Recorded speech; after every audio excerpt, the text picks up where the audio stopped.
Eh bien bonjour à tous, j'espère que vous allez bien. On se retrouve aujourd'hui sur Final Fantasy VII Ever Crisis. Et oui, ça faisait un petit moment qu'on s'était pas retrouvé en vidéo sur la chaîne de manière générale. En début de mois, j'avais annoncé que j'allais avoir une absence pour une grande partie du mois de mai, dû au fait que je partais en vacances. Et derrière, il y a eu quelques petits imprévus qui sont venus un peu repousser la date à laquelle je faisais mon retour en vidéo. Et c'est pas terminé parce que malheureusement j'ai encore un petit imprévu qui est venu se greffer pour cette fin de semaine et je ne pourrai pas faire de vidéo demain et vendredi. Donc je pourrai pas couvrir l'entièreté des nouveautés qui sortiront demain matin. Mais dans cette vidéo on va parler notamment de l'une d'entre elles. Voilà, donc dans cette vidéo, dans un premier temps, on va parler des news toutes fraîches, donc ce qui va sortir demain, et dans un second temps, je reviendrai sur certaines nouveautés qui sont sorties depuis le début du mois de mai et je vous donnerai mon avis un peu sur tout ça. Donc je vous mettrai les timecodes en description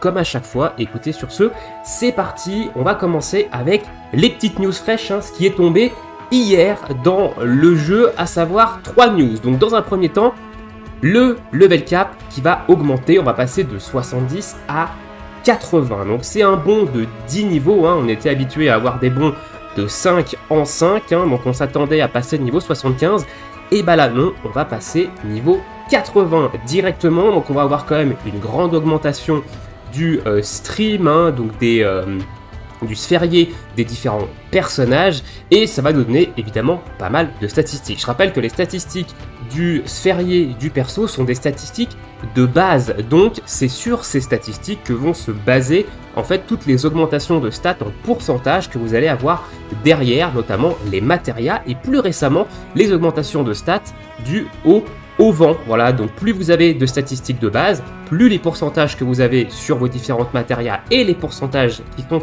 ajoutés avec le haut vent vont être importants. Donc là on va sûrement gagner pas mal en PV, pas mal en attaque également, donc on va avoir des personnages qui vont beaucoup plus facilement dépasser par exemple les 10 000 HP, donc on va peut-être pouvoir se concentrer un petit peu plus sur les défenses lors de combats un petit peu plus compliqués. Et ça va permettre également, le fait de passer comme ça un gros cap de niveau jusqu'au niveau 80, de faciliter pas mal d'anciens contenus. Il y a peut-être encore des joueurs qui galèrent sur Bahamut et Ifrit X2, ou qui galèrent par exemple sur Léviathan X1 voire X2. Donc le fait de gagner encore une fois en statistiques grâce à l'augmentation de ce cap de niveau, et ça va faciliter un petit peu plus ce genre de contenu. Donc c'est pas si mal évidemment l'augmentation. Cette augmentation, il vient avec un excellent événement qu'on avait eu lors du dernière augmentation du level cap, c'est le Golden Bomb Rush. Donc il faut évidemment profiter de cet événement pour monter un maximum de vos personnages niveau 80, parce que c'est un événement qui est très facile à faire. Il suffit juste de péter des Golden Bombs, donc il faut juste leur casser leurs différents sigils, donc il faut juste des armes sigils sur vos personnages.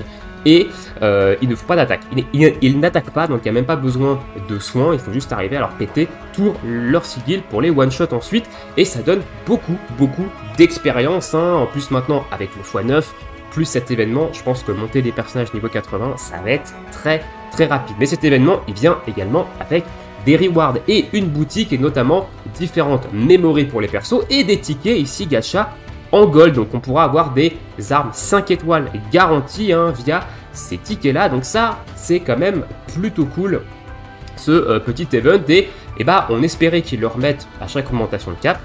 Pour l'instant c'est le cas, donc ça c'est évidemment très cool. Et troisième annonce, et celle-ci elle me hype vraiment plus que les autres, c'est des nouvelles tours, donc un nouveau mode de jeu entre guillemets, des nouvelles tours de combat, le Colosseum of the Chosen. Alors, ça va être 3 nouvelles tours, la Amber Tower, la Cerulean Tower et la Emerald Tower. Pour débloquer ces 3 nouvelles tours, il faudra avoir fini le B30 de la tour des Cetra. On nous dit que ça nous donnera des Blue Crystal ainsi que des memories de personnages spécifiques. Mais on nous dit également, et ça c'est une info à noter, pour l'instant on n'a pas plus de détails dessus, donc ça va être surtout une hypothèse par rapport à cette phrase, c'est que le nombre de personnages qu'on va pouvoir ajouter dans l'équipe en fait va être limité dans ces tours de combat. Alors comment je vois les choses, j'avais déjà prévenu sur un Discord en disant attention, le fait de pas level up et de pas s'occuper de plus de 3 personnages, hein, parce qu'au début on se concentre sur une team de 3, et après il faut commencer quand même à étaler sur d'autres persos, parce qu'on risque d'avoir des modes de jeu dans le futur qui nous donnent des contraintes de personnages dans lesquels on puisse pas prendre les personnages qu'on a envie. Et je pense que ces battles, ces tours de combat, et bah ça va être exactement ça. On va pas pouvoir prendre qui on veut dans les différents combats, donc j'attends de voir comment ça va être construit, comment ça va être fait, la difficulté également de ces différents combats. Est-ce que ça va pas être trop restreint et que ça va pas demander par exemple vraiment des builds hyper niche sur certains personnages ou peut-être des trucs sur lesquels on va pas invoquer, etc. J'attends de voir un peu comment ça va se goupiller, donc on en reparlera la semaine prochaine, hein, parce que le mode sort demain, mais évidemment demain, vu que je ne peux pas couvrir les news, on en parlera la semaine prochaine. Donc moi évidemment je vais de mon côté le tester, hein, sur cette fin de semaine, et je vous donnerai un petit peu mon avis là-dessus. Mais plutôt hypé en vrai par rapport à ça. Et dernière news, alors elle n'est pas ici, il n'y a pas de notice ici, mais ils ont annoncé sur Twitter un live stream. Et alors le live stream, eh ben, ça fait un moment qu'on n'en avait pas eu, hein, quand même sur le jeu. Le dernier live stream c'était fin septembre, donc lors du mois de la sortie. Le jeu est sorti le 7 septembre, donc fin septembre on avait eu un live stream qui nous présentait notamment le personnage de Sephiroth jeune en personnage jouable, ainsi que les changements majeurs au niveau de la stamina, hein. C'est là où ils ont réduit le temps entre de la régène de stamina, ils ont augmenté aussi le nombre de toniques qu'on obtenait de manière quotidienne, donc c'est là où on a eu les gros changements majeurs sur la stamina, donc l'annonce du moins, ainsi que l'annonce du premier ranking. Donc ils nous ont développé un petit peu comment ce type d'événement allait fonctionner, et également l'event Critical Threat, donc l'arrivée des Critical Threat avec le premier Critical Threat qui était contre Sephiroth adulte. Donc on avait eu seulement ce live stream, on s'attendait à en voir un petit peu plus régulièrement, et en fait on n'en a pas eu depuis, et là ils en ont annoncé un, ils en ont même annoncé deux d'ailleurs, parce qu'on va avoir le live stream japonais mardi de la semaine prochaine, donc le 28 mai à partir de 13h heure française. On ne sait pas où il se déroulera, il n'y a pas eu de lien dans le post Twitter, et on en a également un le lendemain, donc le 29 mai à partir de 20h heure française, cette fois-ci sur la chaîne Twitch de Square Enix, hein. Je vous mettrai le lien de la chaîne Twitch d'ailleurs dans la description. Et ce qui est un petit peu étonnant, c'est que on pourrait penser que le mardi c'est le live japonais et le mercredi c'est le live anglais, ce qui va très certainement être le cas, hein. Honnêtement ici c'est qu'une hypothèse, mais les descriptions des deux lives sont quand même un petit peu différentes. Dans la description du live du 28, ils disent qu'ils vont parler de la dernière mise à jour ainsi que des événements à venir et plus. Voilà. Et dans l'annonce du live pour le 29, ils disent qu'ils vont parler de la prochaine mise à jour majeure. Voilà, donc dans le doute, je vais regarder les deux, hein, donc celui du 28 à 13h et celui du 29 à 20h, hein, donc je ferai très certainement une vidéo mercredi pour parler du live de la veille, ou peut-être même mardi après-midi. Voilà, on verra en fonction du temps que j'aurai pour vous faire un petit peu un récap de ce live qui aura eu lieu à 13h, et ça sent bon. Mise à jour majeure, est-ce qu'ils vont nous annoncer enfin les guildes ? À voir, mais en tout cas, live stream, ça sent plutôt bon, parce que sinon ils auraient fait des annonces comme ils font à chaque fois, hein, ici. Donc c'est vraiment qu'il va y avoir des changements qui vont peut-être être intéressants. À voir évidemment, peut-être que je me hype un petit peu pour rien. Voilà, donc on a fait ici le tour des news, hein, des news fraîches de ce qui va sortir demain. Alors sachez qu'il y a également de très grandes chances que demain on ait la partie 2 du Critical Threat du Galen Balor Humus Hunt, hein. Donc on est l'arrivée du Crash Battle, vu que c'est un Critical Threat, et également des tickets d'or, hein. Voilà, donc il y a de très fortes chances que ce soit ça. Encore une fois, vu que je peux pas couvrir les news demain, petite information datamine, voilà, ici je le dis, la deuxième arme free-to-play qu'on pourra avoir dans cet événement, c'est une arme pour Matt. Voilà, donc l'arme elle fait exactement la même chose que l'arme de Ketsit qu'on a actuellement, mais pour Matt. Voilà, donc petite information comme ça, mais il y a quand même de fortes chances qu'on ait la partie 2 demain, parce que l'événement dure jusqu'au 30 mai, je les vois pas nous le mettre la semaine prochaine. Voilà, l'événement il s'en va quand même la semaine prochaine. Voilà au niveau des news. Maintenant, je vais revenir, je vais donner mon avis un petit peu sur les précédents contenus. On va d'abord parler de l'histoire, donc des 2 chapitres de First Soldier. Ensuite, je reviendrai également sur l'événement de ranking, donc le nouveau type d'événement de ranking qui a eu lieu dernièrement.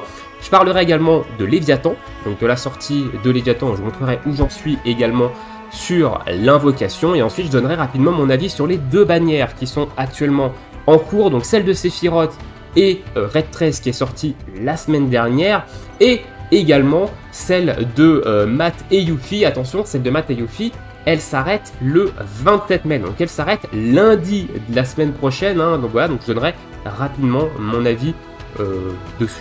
Voilà, donc écoutez, c'est parti, encore une fois, timecode dans la description, on va parler de l'histoire rapidement. Donc j'ai déjà donné mon avis dans un post hein, sur ce pan de l'histoire, j'ai fait les deux derniers chapitres, mais j'ai quand même envie de passer un petit coup de gueule par rapport à ça, avant de dire du bien hein, du chapitre 7 et du chapitre 8, on a quand même eu deux chapitres, et on n'a pas eu un seul nouveau Critérion, ni nouveau Krasis Dungeon, et ça... j'ai trouvé ça un petit peu abusé quand même. Les deux chapitres sont hyper courts, hein, vous voyez, le chapitre 7, il n'a qu'une seule section dans lesquelles on va avoir 4 sous-parties et on a un extra, hein, voilà, extra qui est vraiment sympa, hein. Par contre, je l'ai fait, j'ai dû le refaire à 2-3 fois, mais je l'ai fait et il est vraiment sympa, il n'est pas évident, honnêtement, il faut quand même avoir des builds sur les personnages de First Soldier, mais il est plutôt sympa, mais le chapitre est quand même vraiment court, hein. Si on compare au chapitre 6, par exemple, qui lui à 3 sections plus un extra, et si on compare par exemple au chapitre 5, il y a également 3 sections. Le chapitre 7, il est méga court, et le chapitre 8, eh ben, il est également très court, on n'a que 3 sections, hein, dans lesquelles on va d'ailleurs pouvoir jouer Sephiroth adulte. D'ailleurs, petite info, Sephiroth ne peut pas mourir dans les combats, donc ne perdez pas de temps à vous soigner, il reste bloqué à 1 HP, il ne peut pas mourir. Donc bourrinez, hein, faites-vous plaisir, mais sachez qu'il ne peut pas mourir. Donc ils sont très courts ces chapitres, et du coup eh ben, on n'a pas de nouveaux Critérion et pas de nouveaux Crisis Donjon. Alors pourquoi c'est un petit peu un coup de gueule? Parce que si on regarde au niveau de la boutique des Crisis Dungeon, hein, donc ils ont rajouté récemment des Mithril Or hein, dans cette boutique là, donc il y en a 30 tous les mois, donc il faut aller quand même récupérer des Crisis Medal hein, pour pouvoir les acheter, parce que 30 Mithril Or c'est pas rien, c'est une arme 90 ou c'est une arme niveau 110 et une arme niveau 100 ou 3 armes niveau 100, enfin c'est quand même des augmentations d'armes. Et on a encore des doublons de la Buster Sword à aller récupérer, elle n'est pas encore OB10, donc ça demande quand même quelques Crisis Medal, hein. La Buster Sword c'est 2500 Crisis Medal, et là j'ai pas le compte, mais c'est quand même plutôt conséquent. Donc on est obligé un petit peu de faire les écureuils avec cette monnaie, on peut pas vraiment profiter des autres contenus de la boutique, notamment les items violet pour les matérias, ça peut permettre d'augmenter les chances d'avoir des matérias 4 et 5 étoiles. Voilà, on peut pas vraiment en profiter parce que bah, malheureusement on n'a pas de source fiable de farming de cette monnaie. Donc le fait qu'on n'ait pas eu de nouveaux Crisis Donjon ni de nouveaux Critérion avec ces deux chapitres d'histoire de First Soldier, je trouve ça un petit peu abusé, voilà, par rapport aux récents changements de la boutique. Mais néanmoins, j'ai trouvé les chapitres extrêmement sympas. On a une très belle cinématique de fin sur le chapitre 8. On a des très belles cinématiques également dans le chapitre 7 sur l'histoire. Hein. J'espère que vous les avez regardées. Alors c'est en anglais, donc je pense que beaucoup skippent l'histoire. Mais moi je pense que je vais m'y mettre un petit peu à l'histoire, parce que l'histoire de First Soldier, elle est quand même plutôt intéressante. Et on a une vidéo teasing sur la suite. Donc on le sait, qu'on aura un épisode 2, donc ça c'est un peu l'épisode 1, c'est les 8 chapitres de l'épisode 1 de First Soldier, et on aura du coup un épisode 2, alors est-ce qu'on va repartir au chapitre 1, etc., ou est-ce qu'on attaquera le chapitre 9 ? Je ne sais pas, mais on a eu un teasing en tout cas sur la suite de First Soldier, dans lequel on voit Hojo, et j'ai hâte un petit peu de voir cette suite. Donc voilà au niveau de l'histoire ce que je peux vous en dire. Au niveau des événements, on va maintenant parler du Battle Ranking Fury of Lightning and Wind. Alors dans le nom, évidemment, on s'attendait à avoir de la faiblesse électrique et de la faiblesse vent, et bah pas du tout, c'est de la faiblesse eau et de la faiblesse terre. Alors j'ai fini 75e, hein, j'ai réussi à rester dans le top 100 du groupe 5, hein, avec un total de points de 74 944. Ce qui est plutôt pas mal, hein. Donc j'ai invoqué hein, évidemment sur la bannière de Matt et de Yuffie, hein, j'en parlerai quand je donnerai mon avis rapide sur cette bannière, mais j'ai invoqué, et d'ailleurs je l'avais dit dans le message que j'avais posté par rapport à ça, donc j'ai claqué 50 000 diamants hein, donc pour aller chercher les 2 costumes. Voilà, je vais surtout chercher les costumes sur ce genre de bannière, parce que les 2 armes sont des armes qui reviendront dans les tickets et dans les wishlists des prochains portails. Donc je suis surtout allé chercher les 2 costumes, et j'expliquerai pourquoi je suis allé chercher d'ailleurs celui de Yuffie, parce que celui de Matt, je pense que tout le monde comprend pourquoi je suis allé le chercher, mais celui de Yuffie, c'est peut-être pas si évident que ça. Donc top 100, voilà, du ranking. Donc au niveau des rewards, j'ai touché 20 tickets 4 étoiles et plus, et 20 matériaux 5 étoiles de crafting de matérias, hein, donc ça, plutôt cool. Voilà, donc c'est les mêmes rewards que lors d'un dungeon ranking classique. Maintenant, honnêtement, je préfère quand même le format dungeon ranking plutôt que ce format-là. Voilà, parce que bon, il n'y a qu'un seul combat, c'est vraiment, fallait vraiment tryhard, espérer faire un critique par exemple également quand vous jouez Ketsit. Donc j'ai pas trouvé ça très intéressant honnêtement comme type de ranking. Je préfère vraiment la partie dungeon où il y a vraiment un theory craft, il y a vraiment plusieurs combats, etc. Ici, j'ai pas trouvé ça super intéressant. Voilà, en gros, c'est un peu celui qui frappe le plus fort, c'est celui qui a le... Voilà, j'ai pas vraiment aimé ce format-là. Dites-moi dans l'espace commentaire si vous avez aimé, vous, de votre côté, ce format de ranking, hein. Évidemment, il était beaucoup plus court, il fallait peut-être moins tryhard, il y avait moins de combats, c'est moins long également, vu qu'on n'a qu'un seul combat, plutôt que de faire plusieurs combats dans un donjon, voilà, mais personnellement, je préfère quand même le dungeon ranking, voilà, je préfère le format dungeon ranking. Alors, à mon avis, c'est 2 événements qu'on va avoir simultanément, hein, le dungeon ranking et le battle ranking, pour avoir un petit peu plus de compétition, voilà, au niveau du jeu, je pense, mais du coup, voilà, je préfère quand même le dungeon ranking plutôt que le battle, même si au niveau reward c'est quasiment équivalent, hein, les deux évidemment, mais je préfère un petit peu ça. Ensuite, au niveau maintenant de Léviathan, et oui, parce qu'on a eu la nouvelle invocation Léviathan, hein, qui était quand même plutôt attendue, on savait potentiellement que c'était la prochaine invocation qui allait sortir. Donc Léviathan, j'ai tout fini, j'ai même réussi l'ex 1 et l'ex 2, hein. Peut-être que je vous en ferai une vidéo, je dois toujours faire la vidéo sur Ifrit et Bahamut X 2, voilà, mais c'est un peu compliqué de faire ce genre de vidéo pour moi, puis en plus j'avoue je préfère plutôt faire des vidéos news, etc., que des vidéos combat. Donc j'ai quand même réussi à faire X1 et X2. Donc c'est pas non plus une invocation très compliquée, il y a différentes techniques, notamment la technique avec les limit break qui se chargent assez rapidement, donc les nouvelles qui se chargent à 800 et 900 de charge speed qui permettent de cut très souvent Léviathan, hein. Vous avez bon nombre de vidéos sur internet qui vous montrent bon nombre de stratégies, voilà, mais j'ai trouvé quand même le fight plutôt cool, et il met d'ailleurs en avant les joueurs Day One, hein, ceux qui ont le costume et la Murazame de Cloud, hein, sont vraiment très avantagés sur ce Léviathan. Donc il faudra d'ailleurs qu'il ressorte peut-être un Arcanum de foudre bientôt, parce que évidemment ceux qui n'ont pas commencé Day One, qui n'ont pas le costume de foudre de classe de Cloud, qui est le seul costume actuellement qui augmente les dégâts de foudre, hein. Il n'y a même pas de mastery sur d'autres personnages, il n'y a vraiment que cet Arcanum sur Cloud, et là ils sont un petit peu désavantagés quand même. Voilà, donc ça serait pas mal qu'ils ressortent une nouvelle bannière avec peut-être un mastery foudre ou peut-être un autre Arcanum de foudre sur un autre personnage,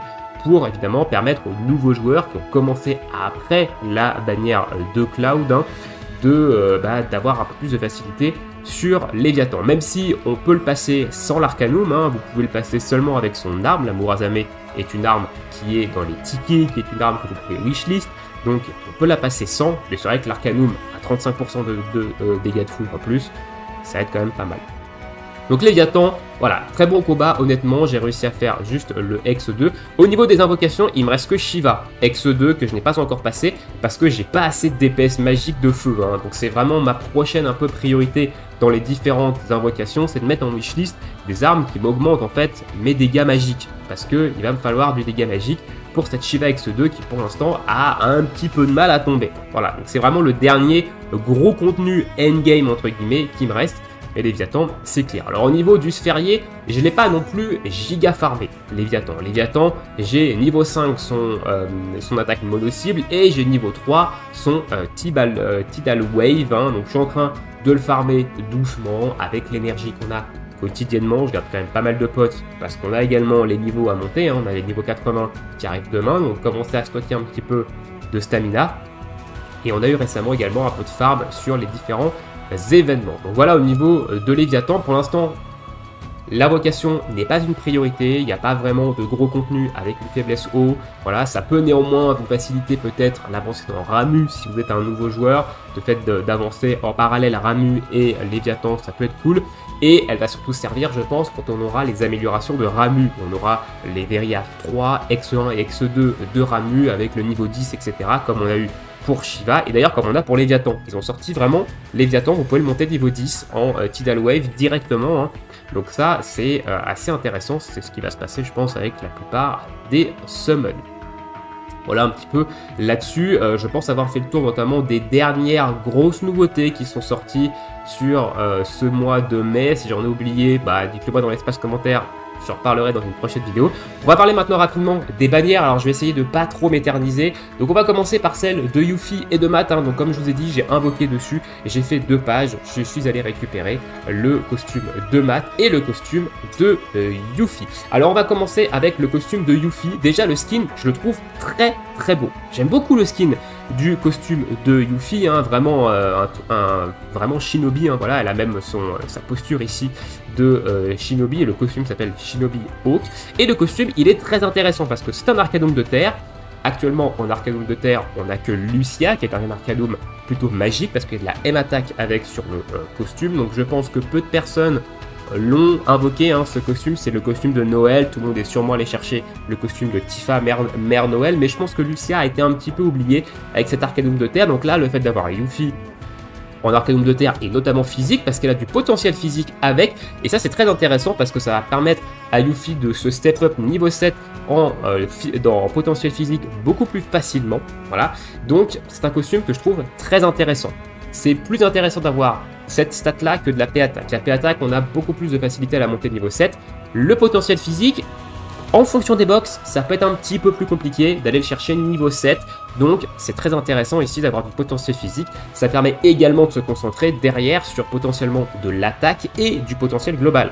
Voilà, pour vraiment venir booster les dégâts. Donc le costume de Yuffie, je le trouvais très intéressant en termes de DPS de terre. Et comme j'ai un DPS magique qui est pas fou, et que l'Arcanum de Lucia, c'est surtout du magique, parce que l'arme qui va avec est une arme magique, je suis allé récupérer le costume de Yuffie. En plus, je l'aimais bien au niveau esthétique.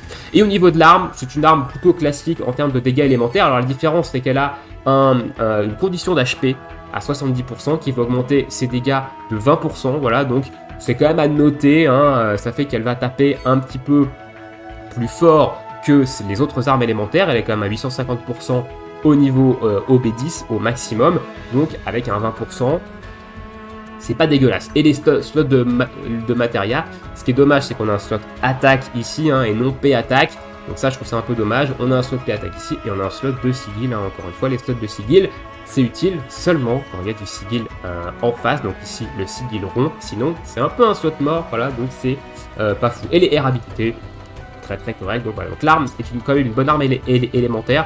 Je rappelle que c'est une arme qui est dans les tickets, qui sera ajoutée dans les tickets et qui sera dans les prochaines wishlists de bannières. Ensuite, le costume de Matt, je l'ai dit, hein, dans le commentaire que j'ai fait, c'est son meilleur costume actuellement, et c'est même le meilleur costume support soigneur actuellement dans le jeu. Et je le redis, j'avais déjà dit dans une précédente vidéo, pour moi actuellement Matt c'est le top support du jeu. Il est devant Iris quand même de loin, il a beaucoup plus d'utilitaire que Iris, même si Iris avec sa dernière limite est remonté un petit peu, je pense, dans le classement, parce que sa dernière limite est très intéressante. Matt a quand même beaucoup plus d'utilitaire que Iris en termes de support, en termes de soins, et ce costume-là est vraiment très très bon. Alors, le skin, j'aime pas mal. Voilà, après, il est quand même plutôt classique, mais je trouve ça plutôt pas mal. Mais c'est surtout qu'on a 15 de boost HP, c'est le costume qui donne le plus d'HP. C'était d'ailleurs assez compliqué de monter les HP sur Matt tout en gardant un équilibre au niveau des autres stats, parce que justement il n'avait pas de costume HP ici. Mais là, Matt il a quand même beaucoup d'HP maintenant avec ce plus 15, et on a le plus 10 en heal, qui fait toujours plaisir. Alors j'aurais préféré du buff debuff extension, honnêtement, personnellement, mais le heal on prend également aussi. Donc c'est un excellent costume évidemment sur Matt. Je suis allé le chercher, Matt étant mon main support healer, c'était je pouvais pas passer à côté. Et si c'est votre main support healer, honnêtement c'est un costume qu'il faut aller récupérer. C'est vraiment c'est son meilleur costume, hein, actuellement, de tout costume confondu. Il en a pas beaucoup, donc c'est pas compliqué, mais c'est son meilleur costume. Et son arme elle est également excellente, parce qu'on a ici une arme qui va buffer les doubles def, donc la défense magique et la défense physique. Mais ici, elle ne coûte que 4 ATB. Hein. Je rappelle que les armes de Glenn et les armes de Iris coûtent 5 ATB. Il faut les avoir au B6 pour avoir une augmentation de plus 2 en défense magique et en défense physique.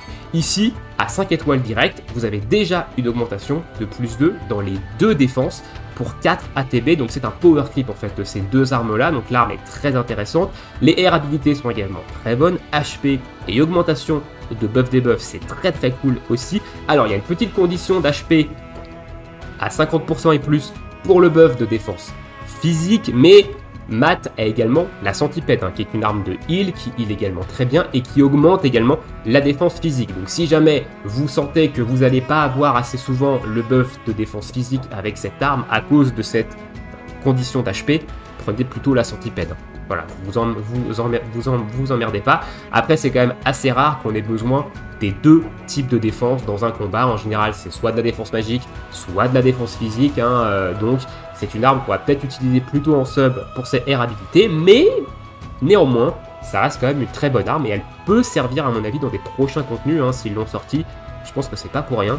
Voilà. Bon, le skin, cette espèce de grosse seringue, je suis pas fan, mais l'arme est quand même plutôt correcte. Au niveau des matérias, on a deux slots de aim attack et on a ce slot de heal de zone, donc qui transforme en fait la matéria Cura en heal de zone, mais vous perdez 40% de potentiel de heal, donc c'est mieux d'avoir une matéria 5 étoiles qui a 100% de potentiel de heal, donc comme ça vous passez à 60%, donc ça fait quand même un bon heal de zone, hein. Je rappelle que la centipède est à un peu plus de 50%, donc une Cura 5 étoiles dans ce slot là, c'est un peu plus efficace que la centipède en fonction des étoiles que vous avez. Attention, en fonction des étoiles que vous avez sur la centipède. Donc ça peut être une arme, en fait, vous pouvez la mettre en arme principale, jouer avec une matéria, si vous avez une grosse matéria Cura 5 étoiles en heal, même une 4 étoiles, hein, ça fait l'affaire.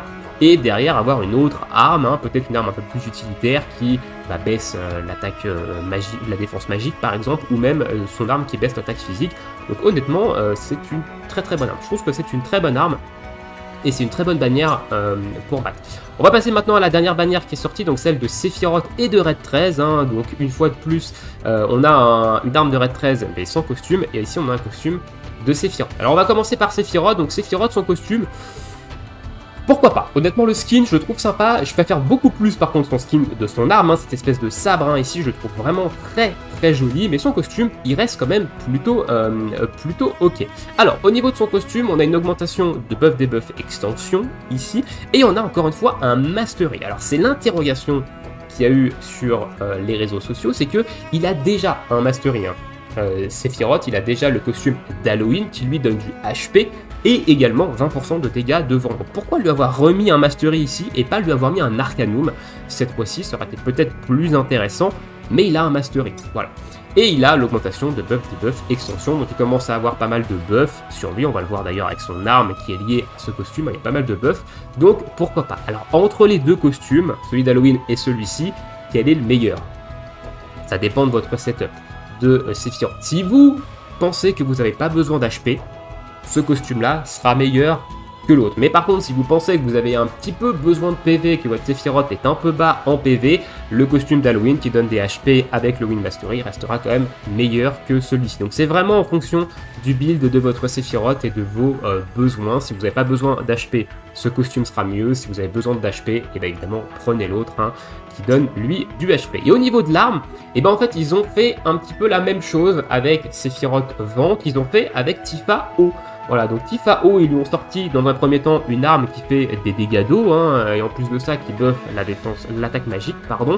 Et derrière, ils lui ont sorti une autre arme un petit peu plus support qui va augmenter les dégâts d'eau. Voilà, donc qui combote très bien avec son arme magique eau qui est sortie juste avant. Bah là, ils ont fait la même chose avec cette Shinra Military Sword, avec son arme qui tapait vent physique, donc c'était un peu un DPS physique de vent, donc un petit peu, il y avait pas mal d'interrogations d'ailleurs quand c'est sorti, parce que Sephiroth était plutôt magique à l'époque, et il est toujours beaucoup plus orienté magique maintenant, mais du coup on a une arme qui fait des dégâts non élémentaires, ça c'est plutôt anecdotique, mais qui augmente de plus 2 l'attaque physique, et de plus 2, si on est à plus de 50% HP, les dégâts de vent. Donc l'arme est une excellente arme à mettre en combo avec son arme qui fait des dégâts de vent physique, hein, et ça fait de lui peut-être même le meilleur DPS vent physique potentiellement du jeu. Alors on sait qu'il y a Yuffie qui elle a un Arcanum devant, hein, 35%, mais elle n'a pas spécialement de buff devant, donc à mon avis, je dis meilleur, mais ça doit être kiff-kiff entre les deux. Ça dépend vraiment de votre setup,